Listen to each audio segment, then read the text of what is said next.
दुष्यंत के फादर ने आप लोगों को कुछ अकाउंट में पैसे ट्रांसफर करा दिए थे, फिर भी आपने उसको मार दिया, ऐसा पैसे क्यों? ट्रांसफर करने से पहले ही मार दिया था। Cette jeune fille au visage calme qui parle sans se laisser troubler est l'une des figures centrales de l'affaire que nous vous présentons aujourd'hui, où plusieurs mensonges se sont entrelacés pour aboutir à une issue tragique. Restez avec nous jusqu'à la fin de cette vidéo pour découvrir tous les détails. Une application de rencontre a également joué un rôle clé, où chacun a montré sa meilleure facette pour finalement se retrouver pris au piège de ses propres mensonges. C'est l'histoire de Dwi Sharma. Bonjour à tous, 3 fois par semaine, nous vous proposons sur cette chaîne des récits de crimes qui ont marqué le monde entier, allant des disparitions aux meurtres les plus horribles, en passant par les injustices, l'impunité, la corruption et les sentences les plus sévères. Avant de commencer, je vous invite à vous abonner et à activer la cloche pour recevoir toutes les notifications. N'oubliez pas de liker, cela m'aide à continuer à créer du contenu. Maintenant, analysons ensemble tous les détails de cette affaire criminelle. Dwi Sharma est né à une date indéterminée en 1992 à Ottara, un faubourg de Jaipur, capitale de l'état du Rajasthan, au nord-ouest de l'Inde. Il était le deuxième enfant de Rameswar et Banti Sharma, qui avaient perdu leur premier-né, Yushi, à cause d'une maladie qu'il a emportée à l'âge d'1 an. Après cette perte, la famille a accueilli Piyush, le dernier enfant.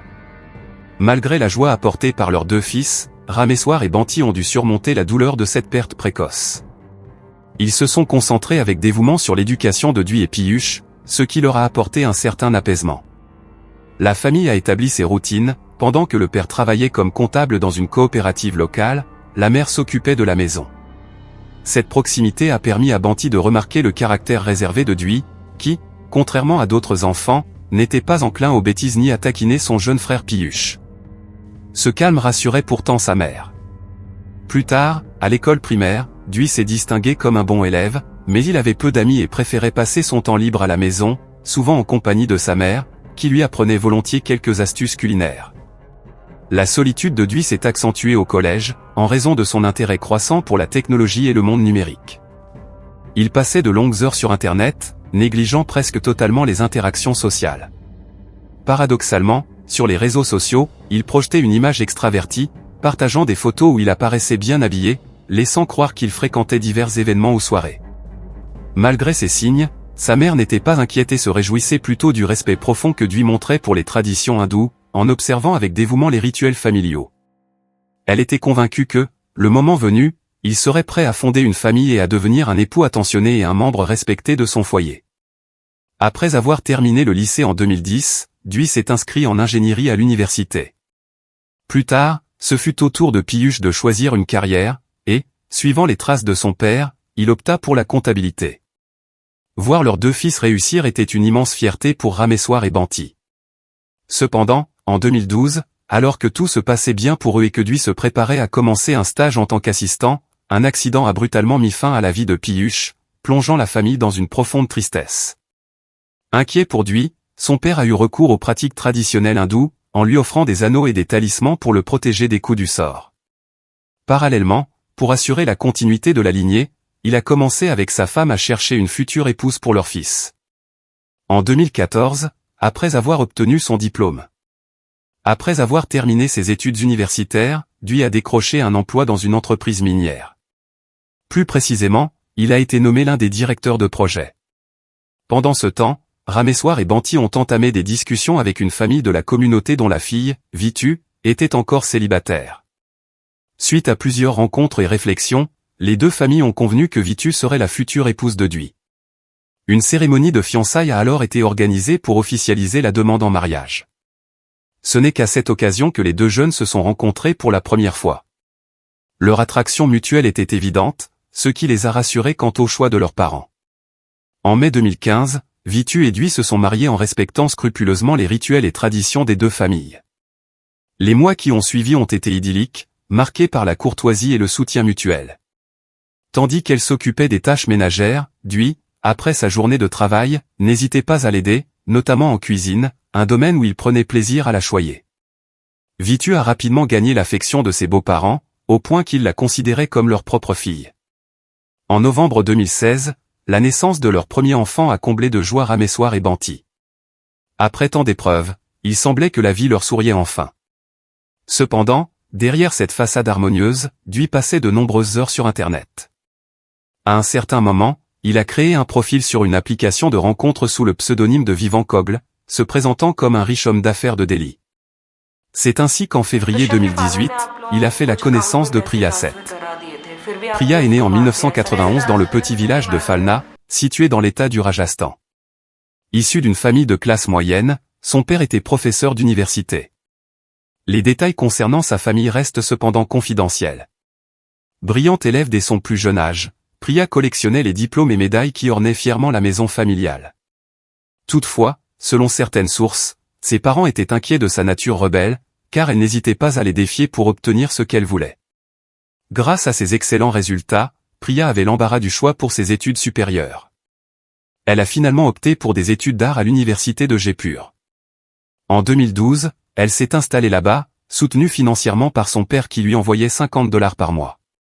Cependant, rapidement séduite par le faste de la ville, Priya a trouvé cette somme insuffisante. Parallèlement à ses études, elle a suivi plusieurs formations visant à intégrer la fonction publique. Au cours de sa deuxième année, en parcourant le journal à la recherche d'offres d'emploi, Priya est tombée sur une annonce intrigante. Elle a noté les coordonnées et s'est rendue sur place, découvrant qu'il s'agissait d'un service d'escorte recherchant des étudiantes.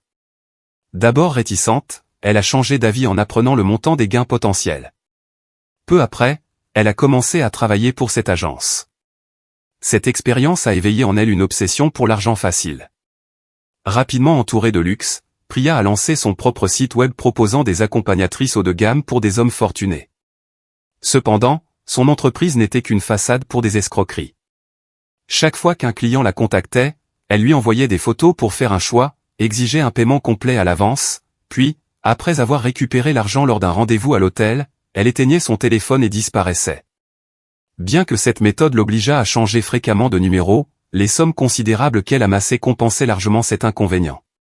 Elle accumulait vêtements et accessoires de luxe, toujours avide de plus.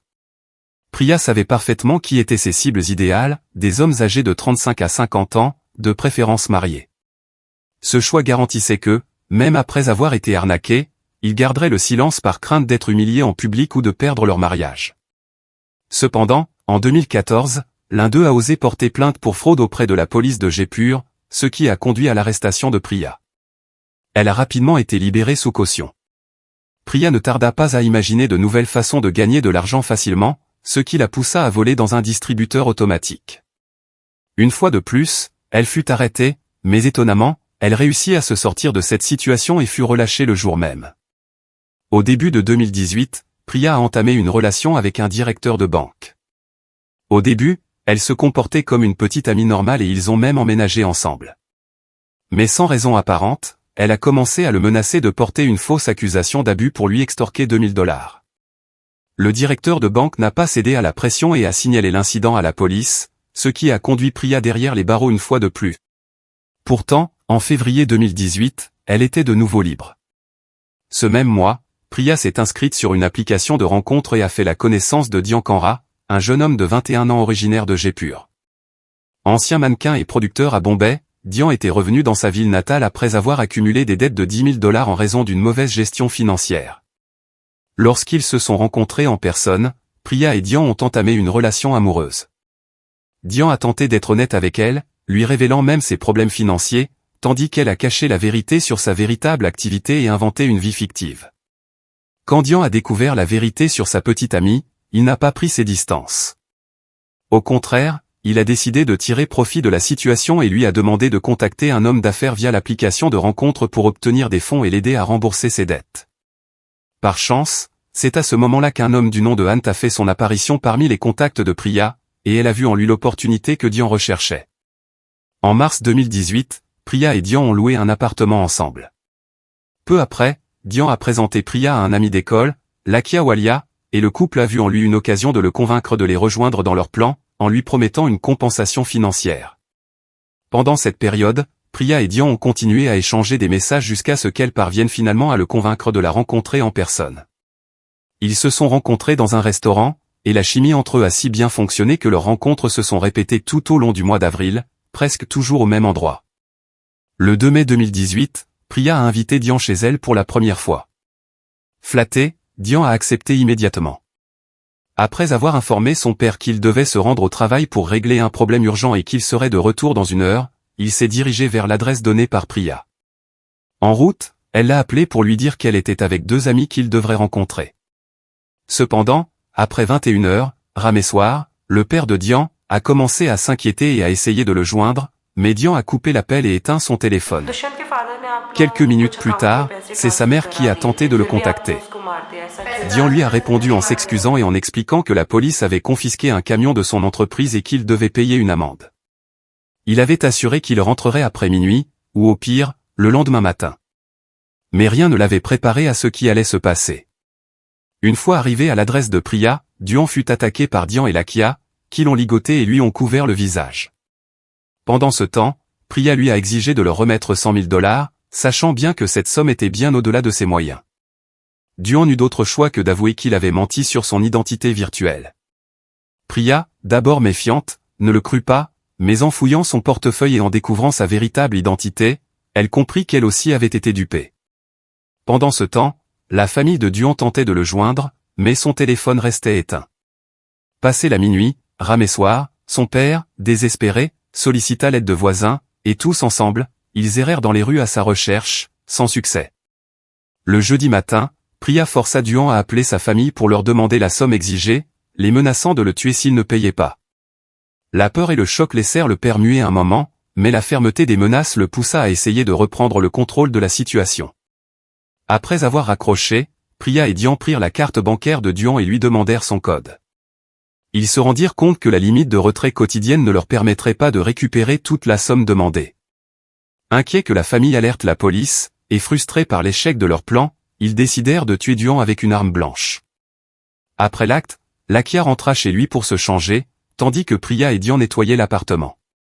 Ensuite, ils chargèrent le corps de Dian dans une grande valise qu'ils avaient achetée plus tôt et la transportèrent dans sa voiture, à laquelle ils avaient ajouté une plaque d'immatriculation falsifiée. Ils se dirigèrent ensuite vers une zone boisée près d'Amer, en périphérie de Jaipur, où ils abandonnèrent la valise.